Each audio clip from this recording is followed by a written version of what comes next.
neighbouring countries to bring vital aid to those who need it most. If you can spare it, your gift to the DEC's humanitarian appeal will go a really long way. £10 provides essential hygiene supplies for a person for a month. £50 provides blankets for 4 families. £100 provides emergency food for 2 families per month. It's easy to give. You can donate online at dec.org.uk or call the 24-hour donation line on 0370 60 60 900. If you prefer to send a cheque, please post it to the Ukraine Humanitarian Appeal, PO Box 999, London, EC 3A 3AA. To give £10 on your mobile, simply text the word crisis to 70150. Standard network charges apply for calls and you must be 16 or over. Texts are charged at the standard network rate and your £10 donation will be added to your bill. 100% of your donation goes directly to the DEC to save lives and deliver critical support where it's needed.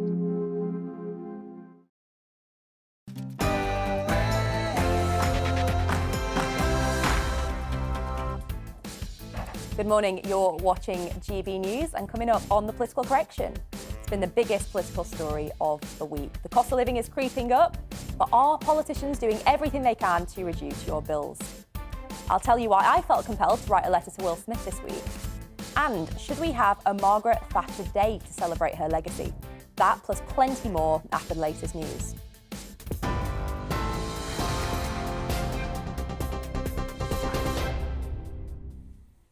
Good morning, it's 1 minute past 10. I'm Olivia Guthrie in the GB newsroom. Ukraine's President Volodymyr Zelensky says he's strengthening their defences in the east of the country after continued missile strikes overnight. Plumes of smoke were seen over the southern city of Odessa after Russia's defence ministry claims strikes have destroyed an oil refinery and 3 fuel storages there. The Kremlin's chief negotiator says peace talks with Ukraine aren't ready for top-level involvement yet, as they resume tomorrow. President Zelensky says Moscow wants to take control of the east of Ukraine. We're strengthening our defences in the east of the Donbass. We're aware the enemy has resources to put pressure on the eastern part of the country.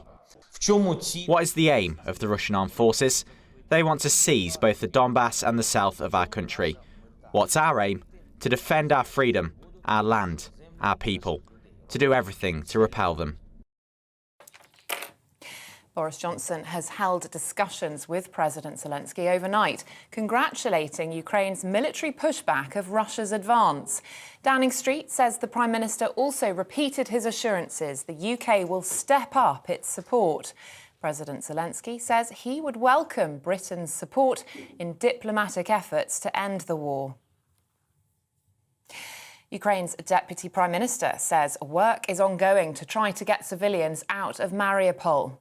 Irina Vereshchuk says with the assistance of the Red Cross, buses are attempting to get as close as possible to the besieged city, but the situation on the ground is volatile.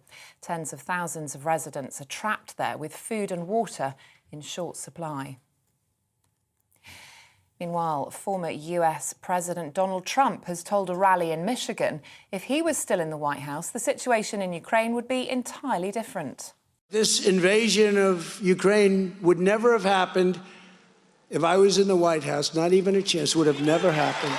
Would have never happened. Not even.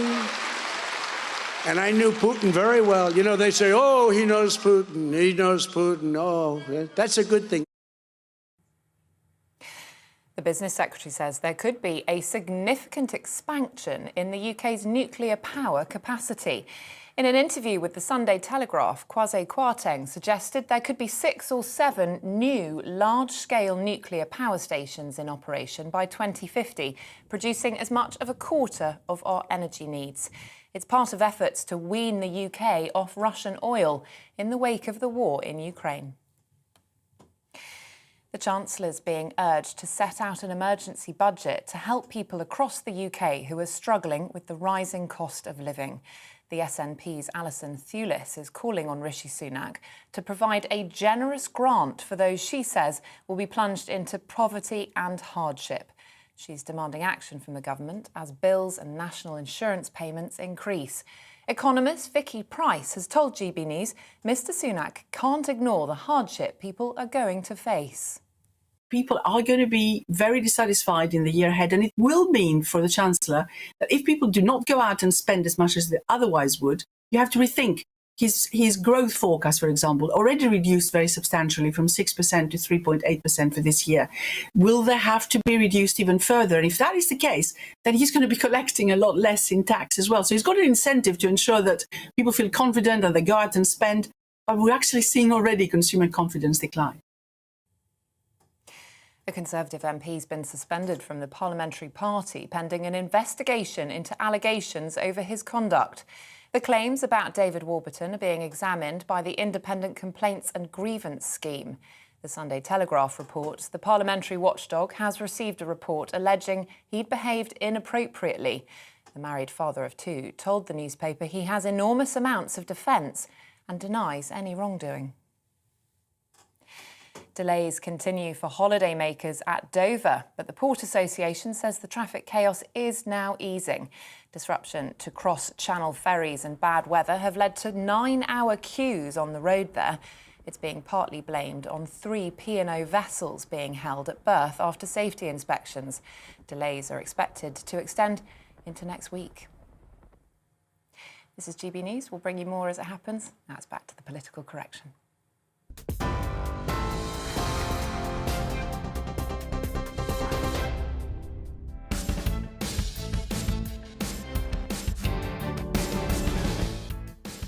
Good morning, you're watching GB News and this is the political correction.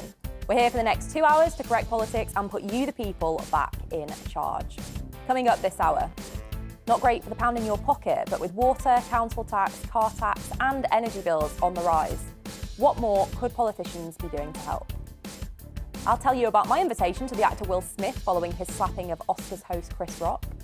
And with a debate around whether there should be a Margaret Thatcher Day to celebrate her legacy, we want to know from you which other politician would you dedicate a day to and why. Email us at gbviews@gbnews.uk. This is the political correction.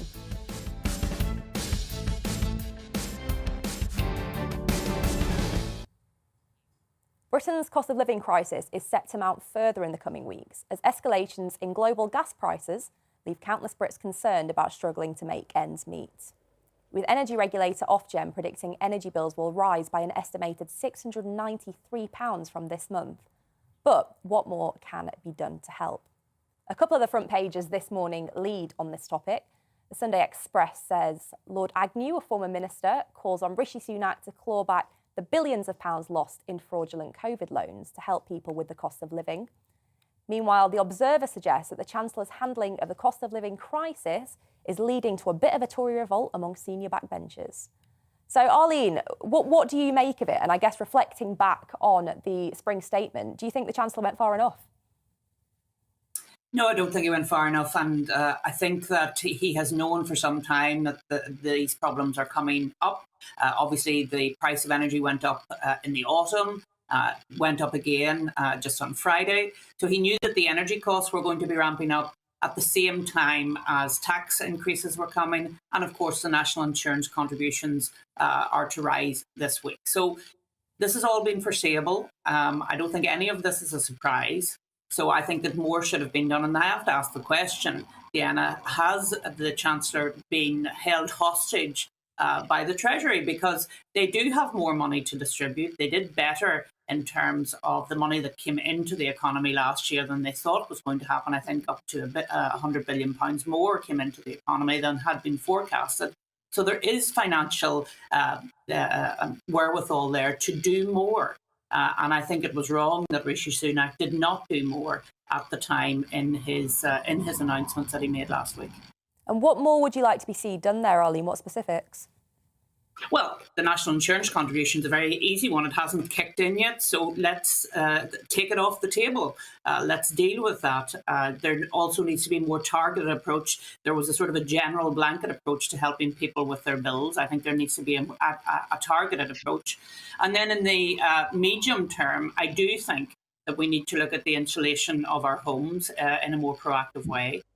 to help with those energy bills, to bring them down so that we're actually dealing with demand instead of supply of our energy. We're looking at energy efficiency. We're turning down our thermostats because we do have better insulation in our homes. So I think there's actions that can be taken in the short term, in the medium term, and then in the longer term, of course, we need to look at our security of supply. And it's good to see government looking at nuclear. It's good to see them very much engaging with new power plants, and I think that is a positive step forward. Mm-hmm. So let's talk about nuclear, Paul, because we've discussed the UK's energy security quite a bit in the past. Do you think nuclear is the right way forward? I think it's a no-brainer, Deanna. I think it has to be one of multiple potential solutions to the energy security crisis that we're facing at the moment. I think we, frankly, were far too quickly to phase out coal. I think we need to look at opening the planned coal mine in Cumbria. I think we need to possibly explore fracking.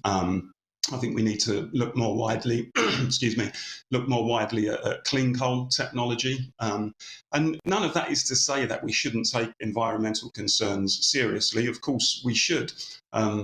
But at the end of the day, an advanced economy like Britain should not be finding itself in a situation where it does not have energy security. We should not be finding ourselves in a situation where effectively we're beholden to dictators and whether or not they choose to supply us or not. So I'm pleased to see the announcement on nuclear, and it needs to get underway quickly. I mean, on the broader cost of living crisis, I mean, I don't think we can underestimate how chronic this situation is for so many families. The average worker, the TUC published an outcome of a survey recently where they showed that the average worker stands to lose something like £500 this year. And, you know, people are on the brink. Families are on the brink. Real wages are falling still. There's no plan to get them rising. I would like to see the Chancellor increase the minimum wage. Whether that's done through the mechanism of an emergency budget or something else, I don't think is the big issue. But we need to look at getting wages rising. We need to increase the minimum wage. We need to look again at the cut to universal credit. I would like to see Labour's idea implemented, which is a windfall tax on the energy companies who have announced record profits recently. So remove VAT on fuel bills, for example. All of these steps need to be entertained. The Chancellor, I think, needs to be much more radical, because I don't think there is a recognition at the top of government of just how serious the current cost of living crisis is for millions of people across this country. I want to come back to that point you made there about the windfall tax, because this is one of the main measures that the Labour Party have been and are pushing for to try and help with the cost of living. But there was an interesting piece came out, I think 3 or 4 days ago, in which a legal expert, Shirley Allen, actually said, whilst well-intentioned, a windfall tax on providers could actually do more damage than good. In the short term, there'd be a gain for Treasury, but in the long term, it could mean pain for consumers and could stifle R&D into low-carbon solutions. What do you make of that, Paul? Well, Deanna, I remember the same people making the same arguments at the end of the 1990s when the Labour government introduced the minimum wage. And they said, no, you know, these costs, these are going to be extra costs on business, and all business will do is pass on to the cost to the consumer, and it's going to result in massive unemployment as a consequence of that. And all of that scaremongering, which is what it was found to be completely unjustified. No one now would row back on the idea of a minimum wage. And, you know, these are energy companies, don't forget, who, as I said earlier, have just announced record profits. We're talking about the big energy companies that are not about to go to the wall in any way, shape or form. So frankly, look, business will always complain about an additional cost burden. We should not be surprised at that. And they will have academics on their side who are making that case. But when it comes to the question of whether or not we should allow the big energy companies to maintain their record profits, or whether we should take a little bit of that back to alleviate the financial pressures on working people, then I'm certainly in the second camp. I think it's also worth noting, though, isn't it, that oil and gas company profits are already taxed at 40%, which is way higher than the standard rates across most of the economy. I think we need to bear that in mind too, don't we, Paul? Well, look, even if that's the case, there is still, I think, a compelling argument, given the unique situation that we find ourselves in at the moment, where, you know, there's sluggish growth in the economy at the time when inflation is creeping up. We don't know yet whether, you know, the inflation is going to be embedded in the long term, but certainly in the short term, it's a pressure on people's pockets, and of course fuel bills, etc. Then frankly, if they need to pay more, they should pay more. It's pretty straightforward as far as I'm concerned. So, Arlene, I want to draw on your experience on this, because, of course, when you were First Minister, you had the worries of the whole of Northern Ireland kind of on your shoulders there. Do you remember anything like this with regards to the cost of living during your time? No, although when I was Economy Minister back in 2007, 2008, that, of course, was the recession, and we had a big squeeze at that time. And during that time, I was also Energy Minister, and it was always around trying to balance security of supply against cost, against the mix of our energy supplies. So I think Paul's right. We need to have a wider conversation about the mix of our energy supply, because government has a moratorium on fracking. As you know, we didn't go ahead with the oil field off the coast of Scotland because the SNP were very much against it. Then Shell withdrew from that. The Cambo oil field, I think it's called. Now, I know government have they've actually allowed the licence to run for another year so they can reassess whether they can look at that again. I do think we need to have a rational conversation, because on Friday, what we've seen at some of our oil terminals were some protesters on the very day that people were receiving higher energy bills. They were protesting and actually causing real disruption to the supply chain by stopping oil coming out of terminals and actually potentially increasing the cost to people again. So people need to get real. This is a real crisis in terms of cost of living.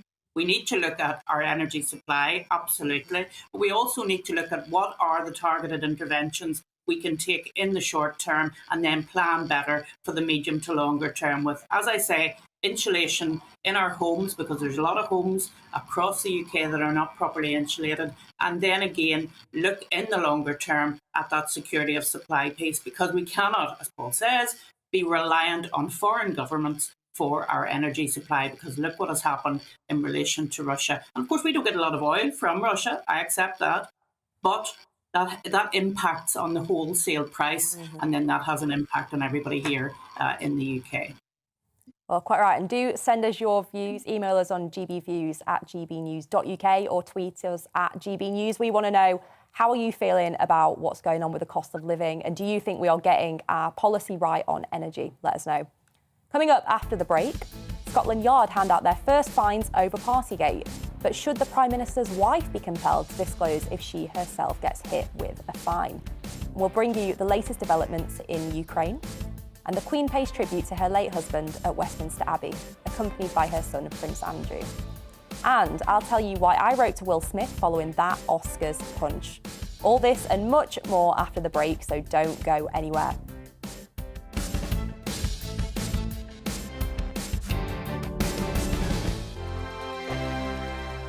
Europe is in the grip of the most devastating humanitarian crisis since World War II. The people of Ukraine are facing unimaginable suffering as their homes are destroyed and their loved ones are killed.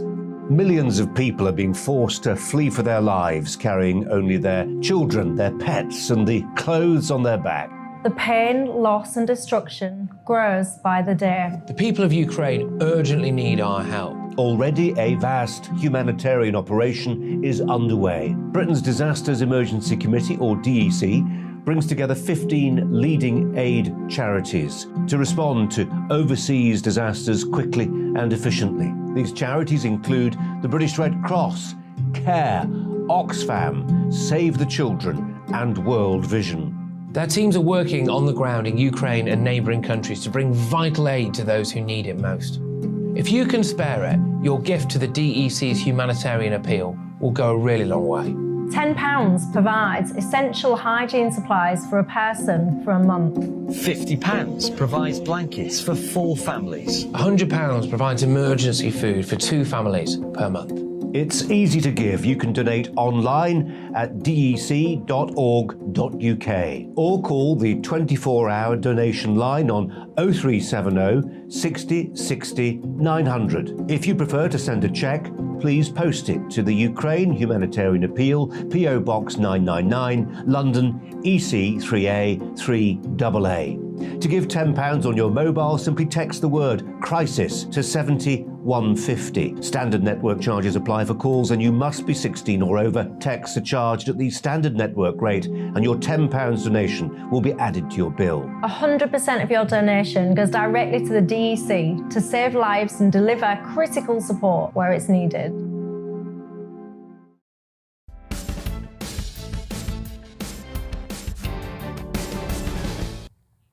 Welcome back to the Political Correction.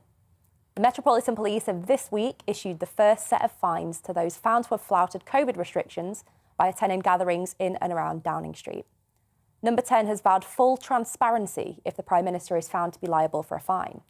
And Labour leader Sir Keir Starmer sparked discussion this week after demanding that the public be informed if the Prime Minister's wife, Carrie, receives a fixed-term penalty notice. So I guess the big question here is, should the Prime Minister's spouse be named when she isn't the person who's actually a public figure and elected? Arlene, what are your thoughts on this? Well, I think it's a commentary on politics generally, Deanna, that actually politicians, and particularly those in leadership, the lines between your public life and your private life are completely gone. And I think that's something to be absolutely regretted because, your spouse, your partner who chooses to do their own thing, they're not involved in politics, you're the one that's involved in politics, should not be dragged into the centre of something that really doesn't concern your political life. So, no, I don't think that if she receives a fine, that there's an obligation for her to be named, because I think it sets a very dangerous precedent. And I was always very concerned when Cherie Blair was the First Lady, if you want to take the Americanism, and was married to the Prime Minister. I was always very concerned at that stage that she was harassed by the press. I mean, she was a very successful barrister. She had her own career, but she was always someone who the press took too much of an interest in, as far as I'm concerned, because she was her own independent woman and was doing her own thing. And it's the same, I think, with Carrie. Now, there will be those who will argue that Carrie is political. She was involved in the politics of the Conservative Party. She worked for the Conservative Party, and she is very much someone who has very strong political views. And, she goes along to events at the Conservative Party conference, she gives addresses. So the question is, has she put herself in the position that she has opened herself to scrutiny? That's the debatable point, I think. But if you're someone who's private and is just getting on with their lives, then I don't think that you should be under the scrutiny that the politician should be under, rightly, of course, because we have to be open and accountable. Mm-hmm. Paul, what did you make of Sir Keir saying this? Do you think he's right? Well, excuse me, I think that second point that Arlene made there is the key point. I think if you're the spouse of the Prime Minister, but you actively seek to intervene in the political world in some way, whether it's to promote your own causes or in some other way, or if you're a public figure in your own right in any sense, then I think probably it isn't unreasonable to say that you should be named in the public interest. Now, I know the police don't usually name people who are the recipients of fixed penalty notices, but I mean, Cherie Blair, I was thinking about this morning, it was some years ago, Cherie Blair, when Tony Blair was the Prime Minister, failed to pay her fare on the Underground, I think it was. Excuse me.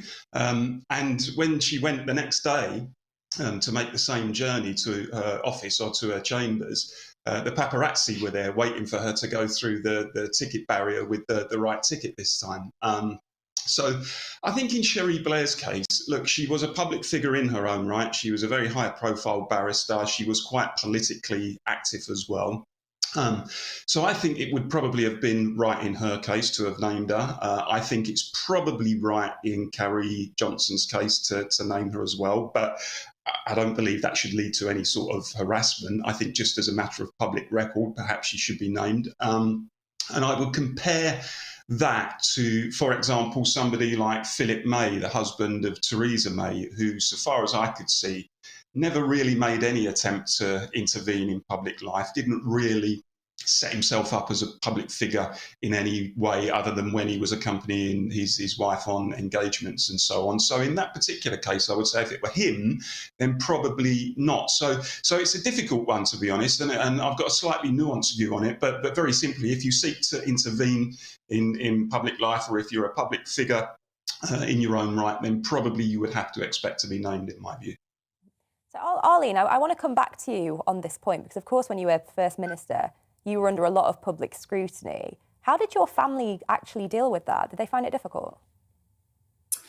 No, because I didn't bring my family into the public limelight, as it were, and I think that's Paul's point. If you, like Philip May, keep out of the public limelight, then you have a right to privacy, and I think that's absolutely the case. But if you put your family out there as the first family, and you're being always on the TV or in the papers, then I think you can expect a degree of scrutiny, and that will come. So it is about whether you try to separate your private life from your public life. I have tried to do that. It doesn't always work, because, of course, the press will always try to push the boundaries, particularly in social media and what have you. But I'm on record as saying that I feel quite guilty about the fact that my family didn't choose politics. I chose politics. But yet they're the ones that probably had to see, A, a lot of abuse directed in my direction, but B, by association, being the children or the spouse of Arlene Foster meant that you also took abuse as well, I'm sure. And I'm sure they didn't tell me about all of it as well. Well, trying to protect you there, I think. Let's come back to Partygate, because clearly there's still a lot of investigation ongoing in the Met. There could potentially be more fines that get issued. How much do we think this is kind of cutting through with our viewers? We need you to let us know. Is this still something that's on your mind, Paul? Let's come to you first, because back in January, this was the hot story, wasn't it, around the fact that the Met would be investigating around the Grey report. But it seems to have slipped now, doesn't it? And what do you think? Do you think it's on people's minds in the same way? I don't think necessarily it is. I mean, Ukraine is obviously dominating the media for obvious reasons, but Partygate hasn't gone away. Once the police publish their report, once Sue Gray obviously publishes her report, then I think it's going to come back into the media again. And of course, everything will then ride on what Boris Johnson's own role in it was, whether he did break the guidance, whether he did break the law.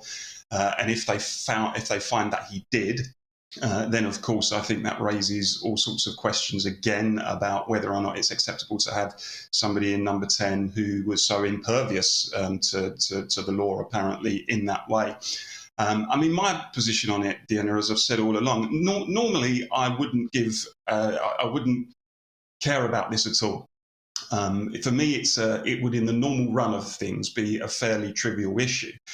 The reason I think it is important is because there's an element of massive hypocrisy about it. This is the thing. At the same time as government ministers were imploring us as members of the public to abide by the guidance. If we don't, we're going to kill granny. That's why we can't attend the funerals of loved ones. It's why we can't get married. It's why the government was telling us who we could and couldn't have intimate relations with. When you look at what people went through, and the vast majority of people abided by that guidance, to subsequently discover that people at the heart of number 10 were willfully ignoring that guidance themselves. A, it's hypocritical, and B, I think it suggests that they don't, or they didn't actually believe their own propaganda.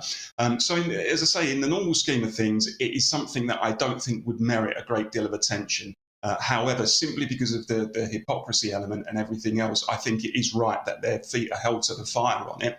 And that they're asked the question, look, why is it acceptable for you to do it when you were imploring everybody else not to do it? But it will, with the publication of the Sue Gray report in full, it's going to come back into media focus without question. And I suspect, the Prime Minister could find himself under some very severe pressure again. I think you made the point there, though, Paul, didn't you, about Ukraine? And do you think in some ways the kind of crisis that's happening in Ukraine and seeing the actions of kind of Putin as a leader has really put into perspective the Partygate scandal when you look at what's going on elsewhere? Arlene, what do you make of that? Yeah, no, I think it'll be interesting to hear from our viewers, actually, where they put this issue now, because it was, as Paul says, an absolutely huge issue at the turn of the year. The pressure the Prime Minister was under was incredible, and moving on, and who was going to replace him and all the rest of it. But I think the first subject that we talked about on the show today, the cost of living crisis and the war in Ukraine, are, to me, the two big issues at the moment. And I don't think that Partygate, so-called, will remove those two issues from the top of the news agenda, no matter how much mainstream media try to do that, because I think for ordinary voters, those are the two big issues. They were concerned about what happened. Absolutely the fact that there was hypocrisy in Number 10. Absolutely the fact that people were partying while others were dying was absolutely very difficult to take. But I think the agenda has moved on now. Obviously, it will be a story. But for me, those are the two big stories at the moment. Well, send us your views. Email me on gbviews@gbnews.uk or tweet us @gbnews. What do you make of it? Do you think the Partygate scandal is still ongoing, or has it been overtaken by more pressing matters? Now, we're going to stick with Ukraine because the Prime Minister spoke with Ukrainian President Volodymyr Zelensky by telephone last night. Downing Street says that during the call, Boris Johnson congratulated Ukraine for pushing back Russian forces, and he reaffirmed the UK's continued defensive support. It's also reported that Ukrainian officials say that the region of Kiev has been recaptured, but that Russian forces are leaving mines before they retreat. Paul, but based on what we're seeing, do you think that Russia is starting to lose this war? The honest answer, I don't know. I'm no military expert. You hear different military experts say different things. I mean, I sense that it isn't going as swimmingly for Russia as they thought it might do. And I suspect some of the arms being flooded into Ukraine from the West are probably making a significant difference in that respect. But I would also counsel that Russia is a greater has greater military power than Ukraine, has greater firepower, and I would challenge any suggestion that this war is effectively over. I mean, it's good certainly that the Ukrainians have taken back control of the whole Ukrainian region. It seems that Russia is just going to concentrate on the eastern region, the Donbass, perhaps because it realises that it's not going to make many inroads into Kiev and elsewhere throughout the country. For me, Deanna, there has to be a diplomatic solution to it. Realistically, I don't necessarily see either side being defeated anytime soon. And I think, realistically, probably the only diplomatic solution is one that's based on the Minsk Accords, which laid the foundation for an agreement between Ukraine and Russia some years ago in terms of the Donbass, where Russia respected the integrity territorially of Ukraine, but there was also some decentralization to those regions, which contain a high number of ethnic Russians, of course. So that needs to be restarted, and I would like to see the UN play a greater role. I'm not entirely sure what the UN has been doing. I mean, the whole purpose of the UN when it was created after the Second World War was to exactly stop the kind of situations that we're seeing now. I'm not sure they've intervened in any serious way in terms of peace talks or anything else. So it's still a horrendous situation. We're reading reports this morning of a convoy being ambushed and possibly war crimes being committed against civilians, with lots of bodies being found in pits, etc. That's the reality of war, and that's why we should never glorify it. But for me, a diplomatic solution in the international community, including America, who seems to have not really paid any attention to peace talks, and certainly not done much to try and get those talks off the ground in any way, stepping up to the plate and trying to facilitate it. Arlene, we've seen reports in recent days of Russian forces kind of leaving booby traps for Ukrainians sort of around bodies. So when they go and retrieve bodies, there are sort of mines set up. These sort of underhand tactics, surely they don't really help lead towards a diplomatic solution, do they? No, they don't. But as someone who has been involved in peace talks most of my political career, there will be issues like that which will cause difficulties in peace talks. I mean, I think if you look at what Jeremy Fleming said, he's the head of GCHQ in Australia last week, that Russia massively underestimated the fact that Ukraine would be able to defend themselves in this way, I think that says a lot. Russia just thought they were going to roll in, they'd be in Kiev in a couple of days, and then they would be able to assert themselves in Ukraine. That hasn't happened. But what has happened is the horror of war. And we're seeing sexual violence against women and girls. We're seeing bodies lying on streets, just lying there, booby-trapped. And now that the Ukrainians are taking back some of the area around Kyiv and some of the outlying towns and villages, we're seeing absolutely the horror against civilians. And we have said on this programme many times that it's not the oligarchs that are going to face the horrors of war. It's not those in political power. It's the ordinary citizens, the ordinary families. And the horror of that, and reading some of the reports in the Times and the Telegraph today, it's really very difficult to take in that in 2022, these things are still happening. And they're not happening in a far-off place. They're happening in Europe. I think that's the thing that makes it very real for us, doesn't it?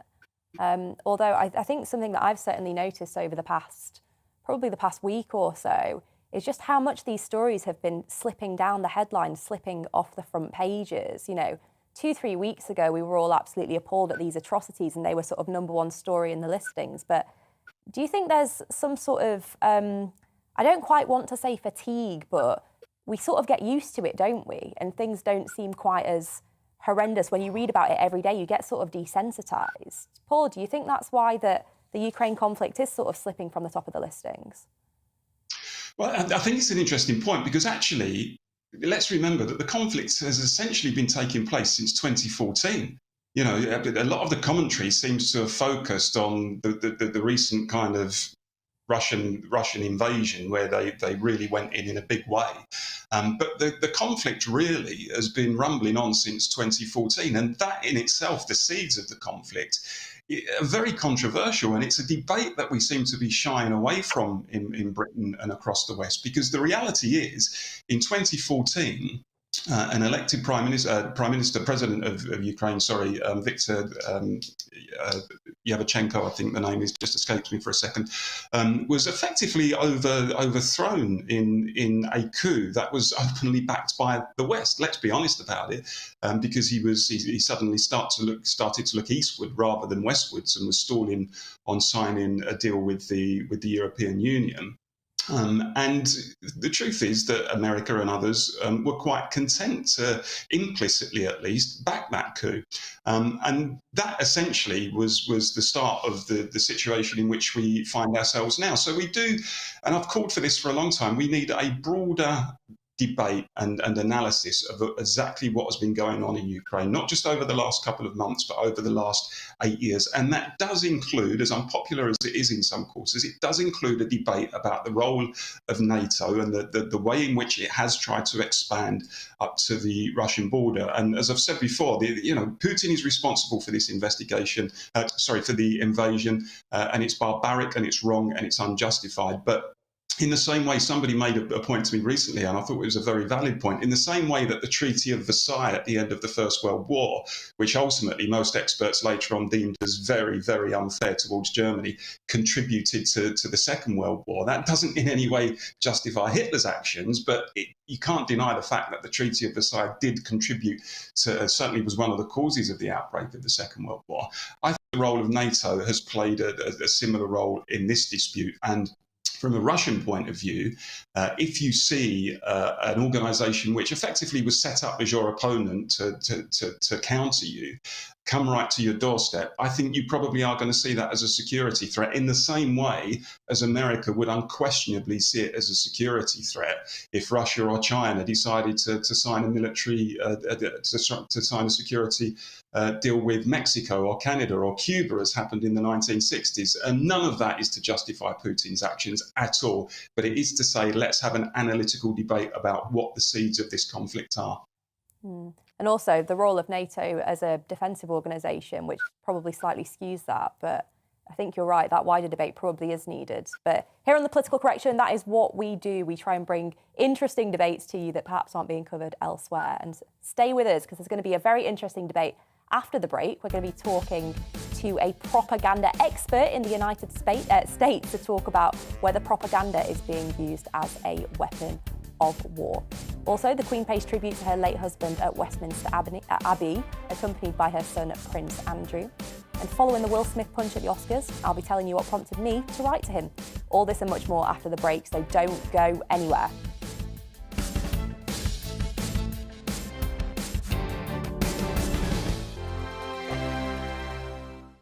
Europe is in the grip of the most devastating humanitarian crisis since World War II. The people of Ukraine are facing unimaginable suffering as their homes are destroyed and their loved ones are killed. Millions of people are being forced to flee for their lives, carrying only their children, their pets, and the clothes on their back. The pain, loss, and destruction grows by the day. The people of Ukraine urgently need our help. Already a vast humanitarian operation is underway. Britain's Disasters Emergency Committee, or DEC, brings together 15 leading aid charities to respond to overseas disasters quickly and efficiently. These charities include the British Red Cross, CARE, Oxfam, Save the Children, and World Vision. Their teams are working on the ground in Ukraine and neighbouring countries to bring vital aid to those who need it most. If you can spare it, your gift to the DEC's humanitarian appeal will go a really long way. £10 provides essential hygiene supplies for a person for a month. £50 provides blankets for 4 families. £100 provides emergency food for 2 families per month. It's easy to give. You can donate online at dec.org.uk or call the 24-hour donation line on 0370 60 60 900. If you prefer to send a cheque, please post it to the Ukraine Humanitarian Appeal, PO Box 999, London, EC 3A 3AA. To give £10 on your mobile, simply text the word crisis to 70150. Standard network charges apply for calls and you must be 16 or over. Texts are charged at the standard network rate and your £10 donation will be added to your bill. 100% of your donation goes directly to the DEC to save lives and deliver critical support where it's needed.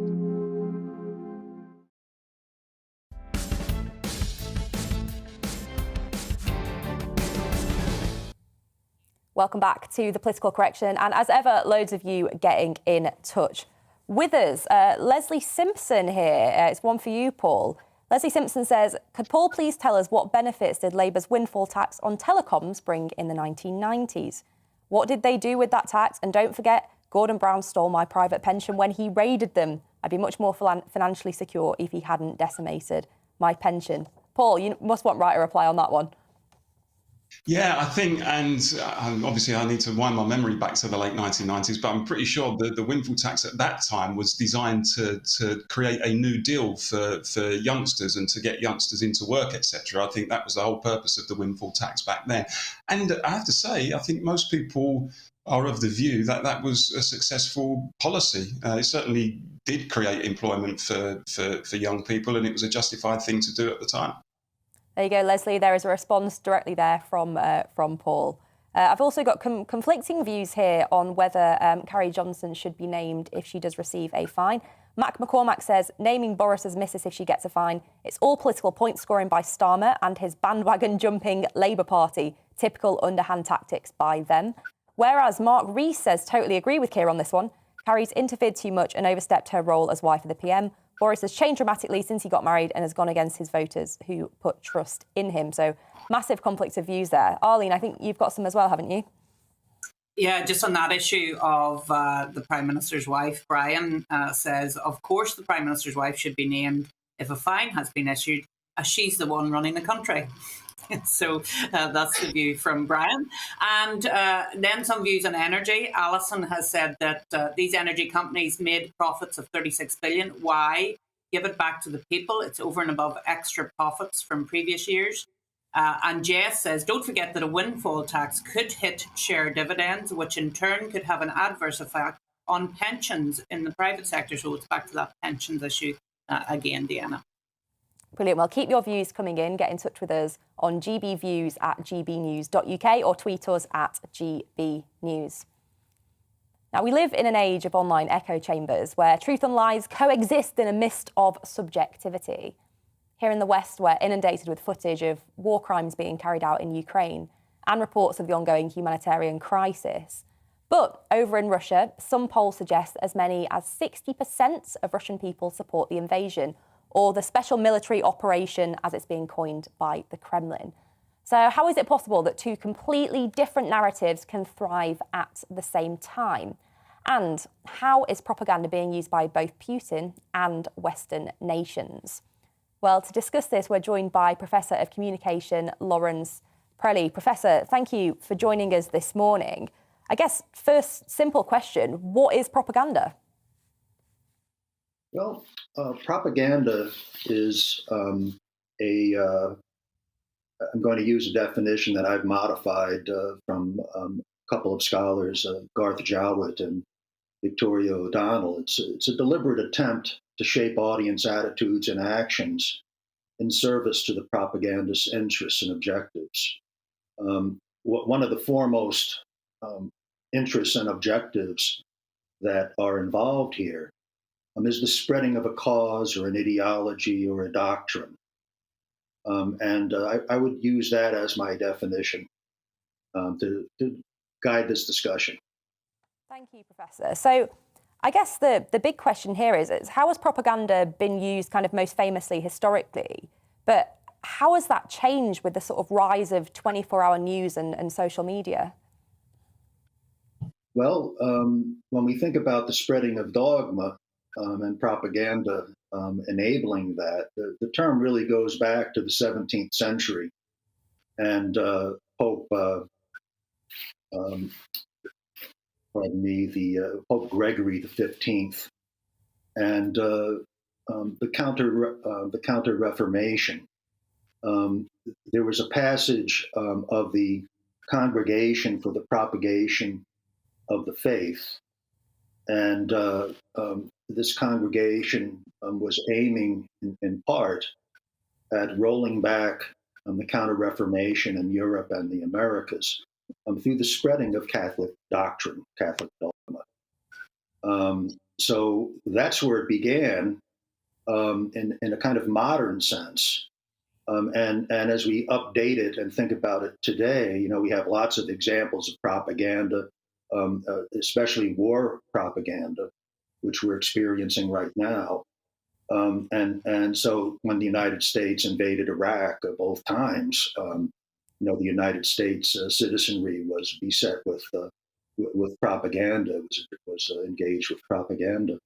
Now to get to your question about the media, the media of communication, if you want to spread your doctrine or your cause to the widest possible audience, one of the characteristics of modern propaganda is the employment of the modern mass communication. And this began with, of course, we see it well illustrated if we go back to some historical examples, how the Nazis used film and in the 30s and 40s used film and radio and other channels to disseminate their dogma. And we see it today with the new so-called new electronic media. In this particular case, the use of social media is very pronounced in the propaganda contest between the West and Russia. And we can see it particularly in the use, just one example, is the hiring of armies of trolls to intervene and try to critique any stance that is in opposition to the preferred interests of the propagandists. So that is a big extension from the so-called traditional or conventional media that we're experiencing in the dissemination of propaganda today. Mm-hmm. And in following the ongoing conflict in Ukraine, to what extent are you seeing Putin using the sort of propaganda machine to try and garner support for the special military operation with his own people? Well, there are a lot of examples of this that we can talk about to cast a wide perspective on it.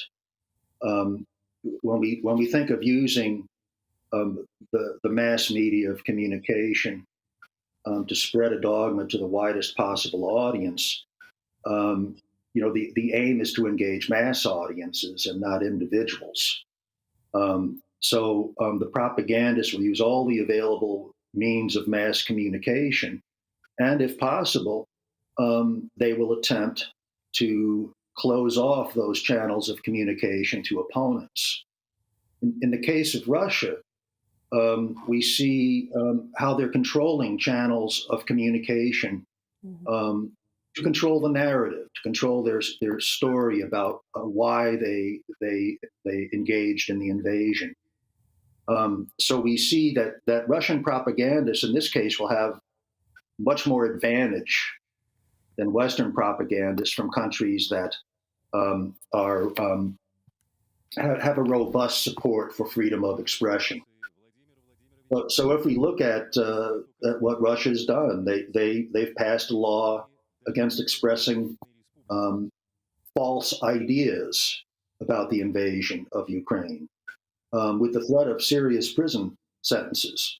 The use of terms like war and invasion or attacks has been banned, and independent media has been shut down. Social media has been blocked. Critics and critical voices have fled the country.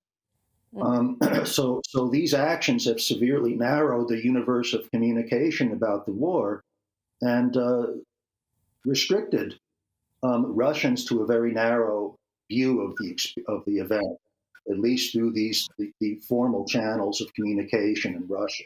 Well, Professor Prelli, thank you for coming on this morning to discuss that. I know we're all concerned here at GB News, but right across the country, about trying to source the right kind of information and relevant information so that we're presenting a proper picture for our viewers. So thank you for speaking to us this morning. Now, Will Smith yesterday resigned from the Oscars Academy after slapping comedian Chris Rock on stage during last week's event.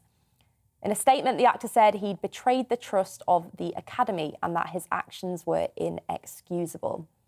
The Academy accepted Smith's immediate resignation from the organisation, but will continue to move forward with its disciplinary proceedings against him. Now, when you're in the public eye, I believe that you should always try and use your platform for good, which is why, as a sitting member of Parliament, I wrote to Will Smith this week to invite him to Parliament to learn about the potential consequences of his actions. And here's what I said. Dear Will, I've been a huge fan of your work since I was a kid, watching The Fresh Prince, and have been moved to tears by your performances in movies like The Pursuit of Happiness and £7. Like millions around the world, I watched with surprise as you took to the stage and struck Chris Rock at the Oscars ceremony on Sunday evening. Whilst I found Rock's joke in the poorest taste, I was very disappointed to see you use your substantial platform not for good, but for the promotion of violence. I too have a deep desire to defend a loved one. When I was 13, my father was killed by a single blow to the head. My life was turned upside down, and it was this that led to me getting involved in politics. I wanted to do all I could to help ensure other children wouldn't have to experience losing a parent, missing school to sit through court, or attending years of therapy, as I did. In 2019, I was fortunate to be selected as a British Member of Parliament, with a platform to do some good. I subsequently set up the all-party parliamentary group on One Punch assaults, and work alongside a brilliant charity, One Punch UK, which was set up by Maxine Thompson-Curl after her son Christian was killed by a single blow to the head in 2011. A key aim of our group is to raise awareness about single punch assaults and to reinforce the message that one punch can kill. Christian Thompson, Calvin McClellan, Graham Thurston, Lee Devlin, Kenneth Brough, and Anthony Richardson. These are just some of those who lost their lives to single punches in the northeast of England since 2014. But these deaths happen globally. Each victim leaves behind a grieving family and loved ones struggling to come to terms with these horrible events. That's why I invite you to speak to the all-party parliamentary group on One Punch assaults to discuss our campaign and to hear the stories of those who've lost loved ones to a single punch. We cannot change our past actions, but we can shape our futures, and we can choose to use our platforms for good. Please join me to help raise awareness of One Punch assaults, to help stop others experiencing the heartache faced by my family and by far too many others. I greatly look forward to hearing from you and hope that together we can do some good. Deanna. Well, there was the letter that I wrote to Will Smith earlier this week. And Arlene, I'll come to you first. What did you make of seeing kind of Will Smith's actions, purely on the basis that this is a guy with a huge fan following and lots of people looking up to him? And did he not set exactly the wrong example? Oh, undoubtedly he set the wrong example. I mean, here is a man who is known for his self-control, actually, and who is known to be a professional in everything that he does.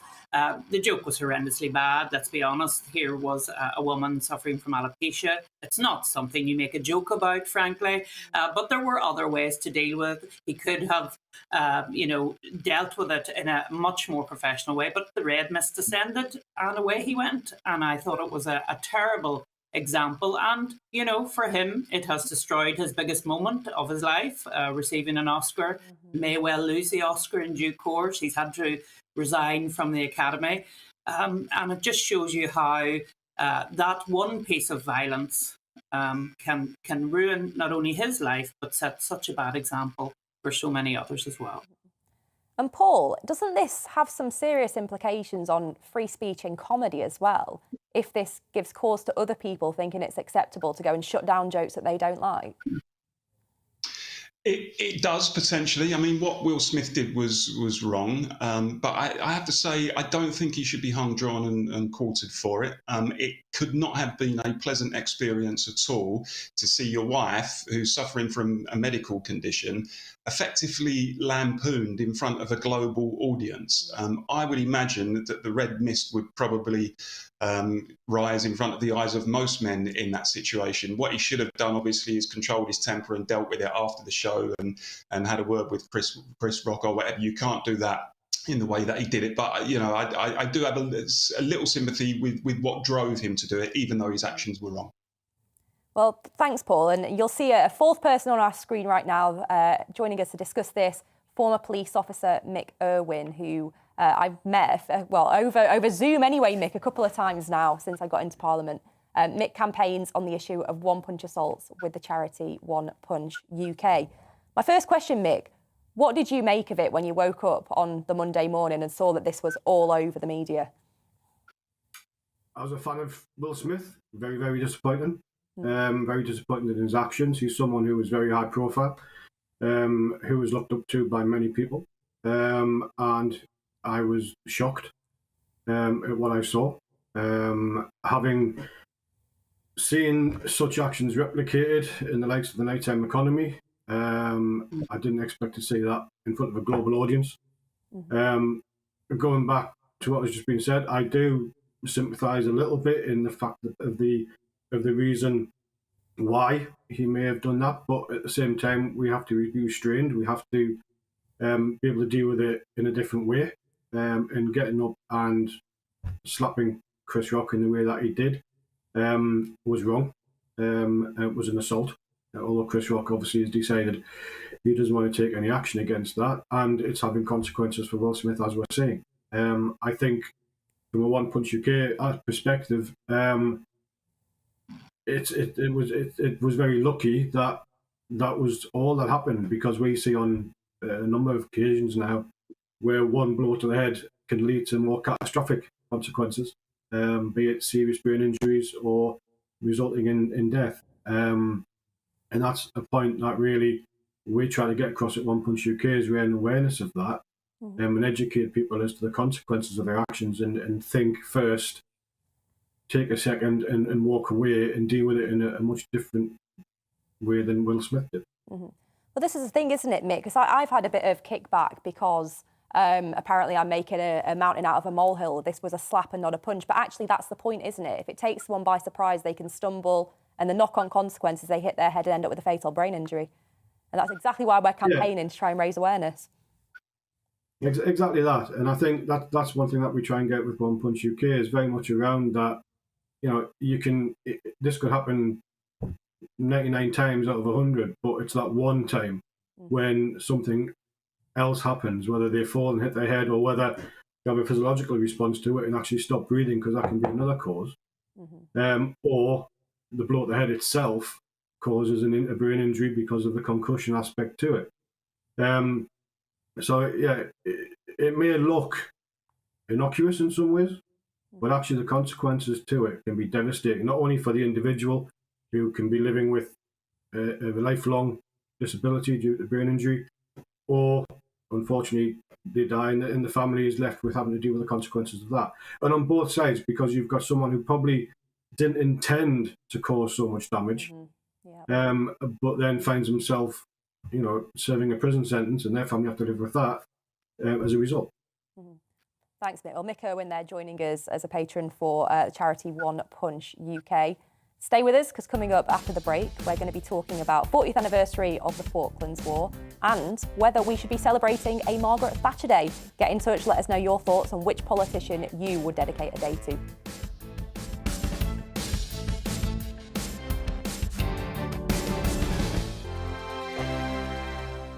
Europe is in the grip of the most devastating humanitarian crisis since World War II. The people of Ukraine are facing unimaginable suffering as their homes are destroyed and their loved ones are killed. Millions of people are being forced to flee for their lives, carrying only their children, their pets, and the clothes on their back.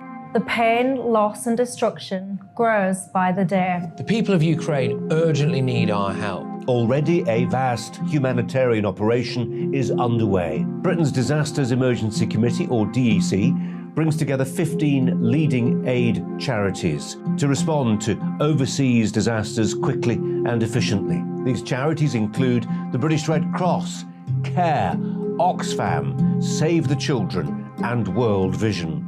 Their teams are working on the ground in Ukraine and neighbouring countries to bring vital aid to those who need it most. If you can spare it, your gift to the DEC's humanitarian appeal will go a really long way. £10 provides essential hygiene supplies for a person for a month. £50 provides blankets for 4 families. £100 provides emergency food for 2 families per month.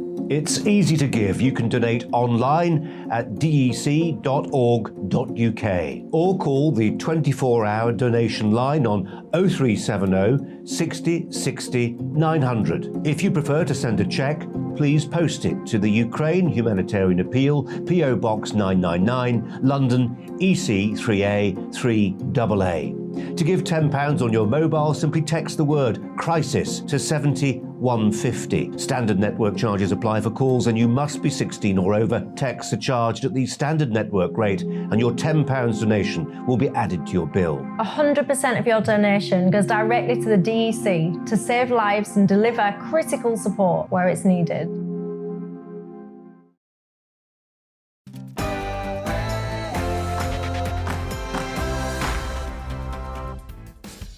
Good morning, you're watching GB News, and coming up on the political correction. Should MPs be getting a pay rise in the midst of a national cost of living crisis? Britain's railways, should they be renationalised? And with the 40th anniversary of the Falklands War this week, we speak to a military expert about the legacy of the conflict. That plus plenty more after the latest news.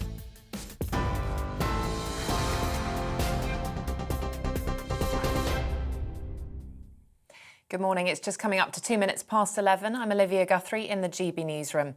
The Foreign Secretary says Russia's indiscriminate attacks on Ukrainian civilians must be investigated as war crimes. Liz Truss made the comments after Ukraine's President Volodymyr Zelensky said he's strengthening their defences in the east of the country.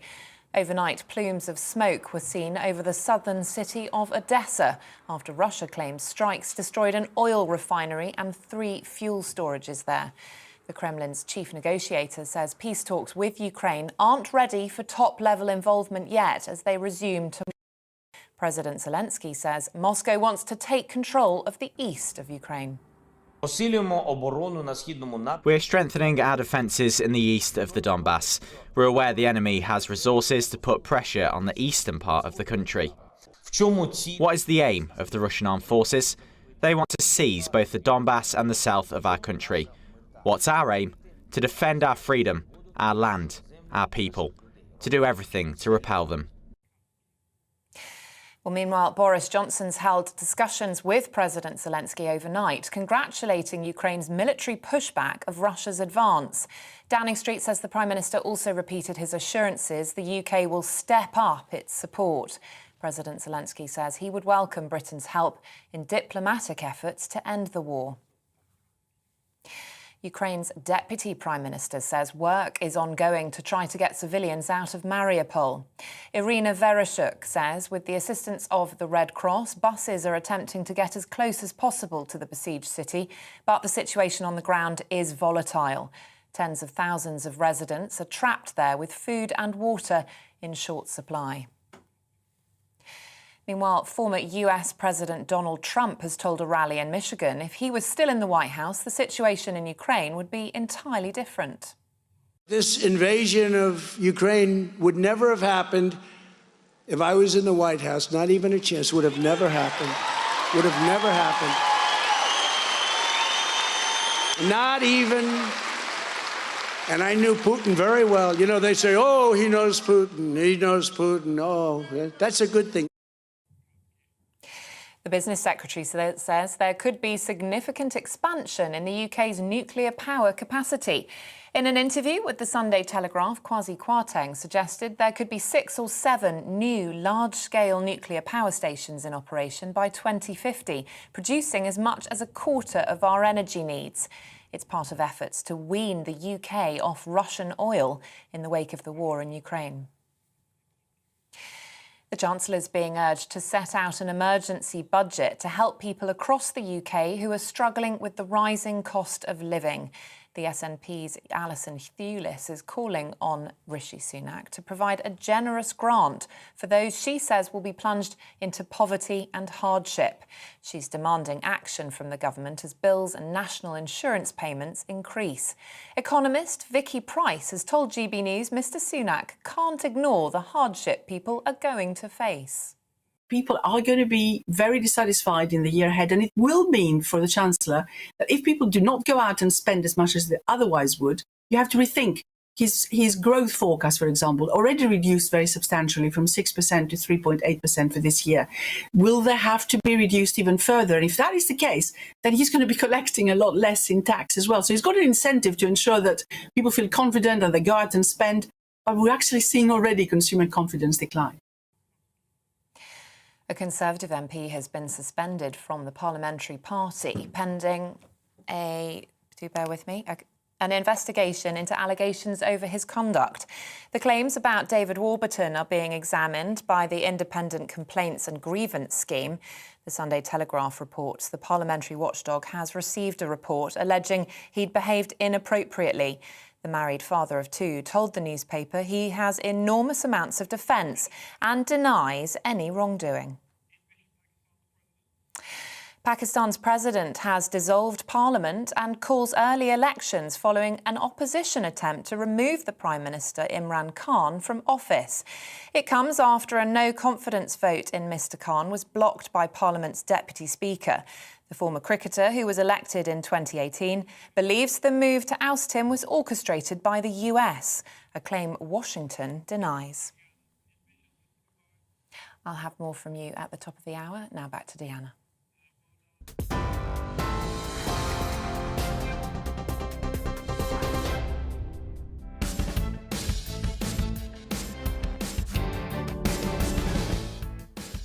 Well, good morning. You're watching and listening to GB News, and this is The Political Correction.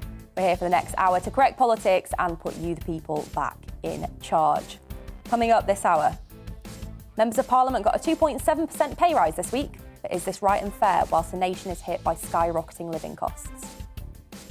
Downing Street is accused of patronising staff after installing happiness machines around its offices. And it's 40 years since the Falklands War. What is the legacy of this conflict?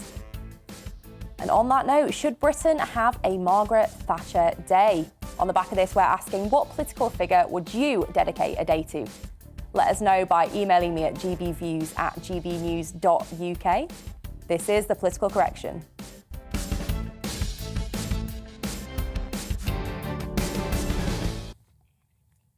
The contentious move to raise salaries for members of Parliament came into force this week. The Independent Parliamentary Standards Authority last month said members of Parliament were set to get a salary boost of 2.7%, equating to just over £2,200. The decision has been widely denounced, with Labour leader Sir Keir Starmer saying the rise shouldn't go ahead, whilst families up and down the nation shoulder the impact of skyrocketing costs of living. And the Prime Minister, Boris Johnson, urged the authorities to show restraint. Well, I'm going to ask Paul and Arlene their views on this, because clearly I have a very vested interest in the answer to this one. Arlene, this is something that's done by an independent body, isn't it? And yet it's the politicians that seem to get stick for it. You'll have known this from your time in office. Yeah, and I mean, I do recall when politicians set their own pay levels, and there was a whole hue and cry about that because that seemed to be unfair. You should be setting your own pay. Totally understandable. So it was handed over to an independent body, and that's the case for all of the devolved administrations as well, as I understand it. So you can't have it both ways, I'm afraid. If you hand it over to an independent body and they decide that there should be a pay rise, just as the independent body that looks into nurses' pay decides that there should be a pay rise, then that is what is happening. But I mean, I have to say, announcing it or actually having it put into force on the same day as everybody's having an increase in their energy bills, their council tax bills, their water bills, their everything else was really, really bad timing and looks really, really bad, I have to say, Deanna. And I know, people will say MPs shouldn't really be paid anything at all. I mean, if you want to get people, and I can say this now because I'm out of politics, if you want to get people of ability into politics, then you have to pay them for that, because they're not only walking away from their private lives, they're now in the public spotlight, they're serving people of their constituency, so they should be properly paid. So it may not be very popular, but I think it's actually right that an independent body does set the pay rate. And, it then also allows politicians like Sir Keir Starmer to say, this is awful, this has nothing to do with me, it's somebody else's fault. Whereas actually it was he and others that give the independent body the right to set the pay. Mm-hmm. Paul, what's your take?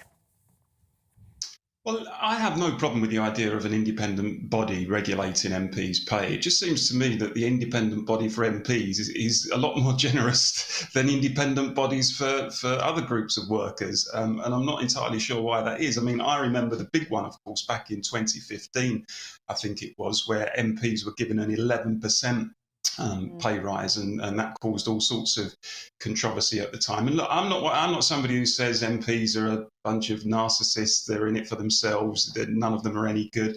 I think actually. No offence intended, of course. But I think the vast majority of MPs do a difficult and challenging job. And I don't mind if they travel first class on the train rather than second class and stuff like that. But the optics are just not good. And particularly when you consider that many people in the public sector have had pretty paltry pay increases over the last 14 years. We've had a period of austerity where people in the public sector have had pay freezes or 1% and 2% and whatever. And when they see MPs getting something more generous, it's understandable that they take umbrage to that. And people, people in the private sector as well, people who are suffering as a result of the cost of living crisis, they think, well, actually, you're getting a fair whack this year, and I'm not, and that's the reality. So it's not MP's fault necessarily, but someone has to be held accountable, I think, for the fact that MPs' pay increases tend to be more generous than everybody else's.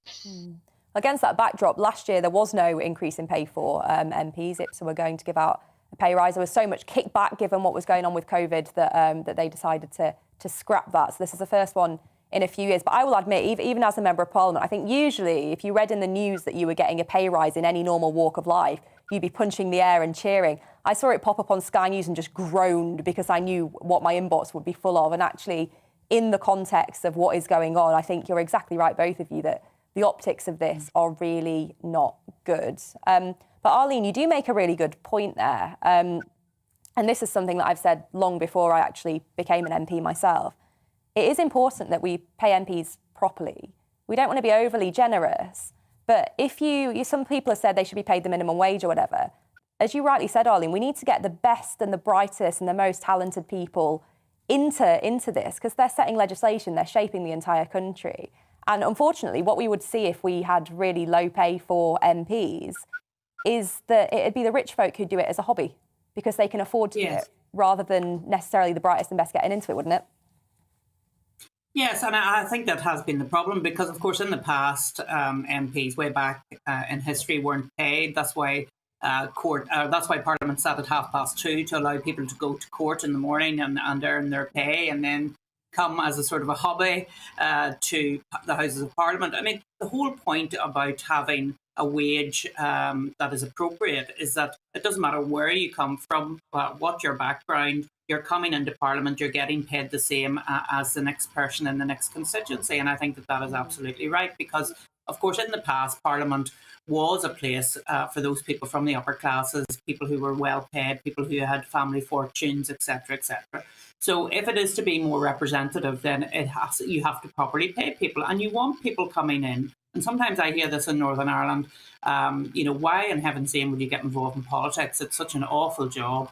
And look at what you get paid. You could be making twice as much in the private sector. Why would you do it to yourself? So we need to have people of ability coming forward into politics if we want to have a good representative democracy, and if we want people to make legislation that they can stand over. So, it's an unpopular thing to argue, but I think we need to pay our politicians an appropriate wage. Mm-hmm. And Paul, do you think it's good optics, or do people see through it as cynical when a leader of a party actually refuses a pay rise or pushes back against it? No, I mean, I think some MPs probably do have a genuine belief that this isn't the right thing at the moment. When other people across the country are really suffering in terms of no pay rises and a cost of living crisis, then is it right morally for me to take this increase? I suspect a lot of MPs probably do wrestle with their conscience on that issue. And there's probably, let's be honest, there's probably a bit of politicking going on as well. But I think there's a balance to be struck on the broader point about MPs' pay. Of course, pay them too much and they will become out of touch with the lives of ordinary people and the stresses and strains that confront ordinary people in their everyday lives. Pay them too little, and there's a chance that you don't attract the brightest and the best, which is obviously what we want in Parliament. So I'm not opposed at all to MPs earning a reasonable salary. I think, to be fair to them, lots of MPs could probably earn a lot more out there in the big wide world than they do in Parliament. So they often make a financial sacrifice by going into Parliament. But, you have to take cognizance of the fact that at the moment, people are living in straitened times. It's a really difficult economic financial situation for millions of families across the country. They don't like the idea of the MPs getting bigger pay rises than everybody else. It's really that simple. Mm-hmm. Well, send us your views, gbviews@gbnews.uk. Now, you may have come across them at train station toilets or border control at the airport. They usually have 4 smiley or unhappy faces on buttons, which are used to represent how you're feeling or how happy you are with the service. Well, these machines have now been installed in Downing Street. But even though they're meant to monitor morale, they seem to have upset staff who find them patronising. So what do we think? Are these machines a good idea? Have you ever used one? And which button would you press for the Downing Street service? Paul, this is ludicrous, isn't it? It's a total nonsense. I can't think who dreamed. Well, actually, probably in Downing Street, there's probably a number of people who might have thought it up, to be perfectly honest. But no, it's a nonsense. Very simply, let me give some advice to Downing Street. If you want good staff relations, if you want to know what your staff are thinking and saying and asking for, let them unionise, have a good trade union in the building, regular meetings, regular staff consultation, regular negotiations. You will find a happier and more productive workforce. All the evidence bears that out. So, Deanna, take that message to number 10 next time you're there. I will feed it back. Trade unionist promotes trade unionism. I'm shocked. Breaking news here on GB News. All right, Paul, which button would you press at the moment? In terms of how happy I am with Downing Street? Yes. Well, whatever the one at the moment is on the extreme unhappy, then I'll be pushing that one. That's a sad red face of Paul. Arlene, what do you make of them rolling out these machines to gather views on staff morale? I'm just laughing. Whatever the question is, the answer is unionisation. But in any event, look, this is complete nonsense. I always think these machines are complete nonsense. When I see them at airports, I usually press all 4 buttons just to confuse everybody. It's so bad, I have to say. If this is a new broom that's sweeping through Downing Street, I think we need a new broom, or as Del Boy's mate would say, certainly a new head for the broom. Yeah, I think you're right. There are so many people. I see these things and it strikes me as this sort of weird, fluffy, nanny state nonsense that, like you, I either press all four or just press the sad one just because I'm so frustrated at having to use the blooming machine. It doesn't necessarily reflect my view or morale at the time. So let us know, guys. Write to us, gbviews@gbnews.uk. Which button would you be pressing at the moment to show how content you are with the performance of Downing Street? Now, stay with us because coming up, we are going to be discussing the Scottish Government on the nationalisation of ScotRail. So don't go anywhere. Well, looking ahead to the weather for you, and it's a frosty start this morning with some persistent rain pushing into the far north. So let's have a look at the details. In the southwest of England, there will be a little fair weather cloud around, but also plenty this lunchtime. Maximum temperatures today will be similar to yesterday.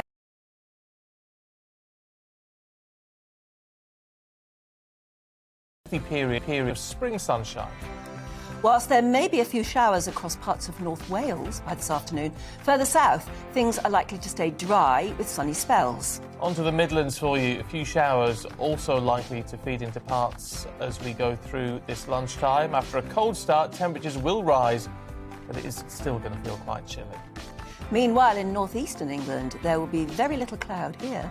Whilst the odd shower can't be ruled out, for many it will stay dry and sunny through the morning and into this afternoon. A spell of persistent rain pushes into far northern parts of Scotland. Many central parts will get increasingly cloudy. Further south, it should be dry and bright with some sunshine. And there may be some hazy sunshine across Northern Ireland, but at the moment it's looking mostly fine and sunny here as we head through the morning and into the afternoon. So the rain and hill snow in the north will continue its way southwards this afternoon with a few showers elsewhere. And that's how it's looking for you today.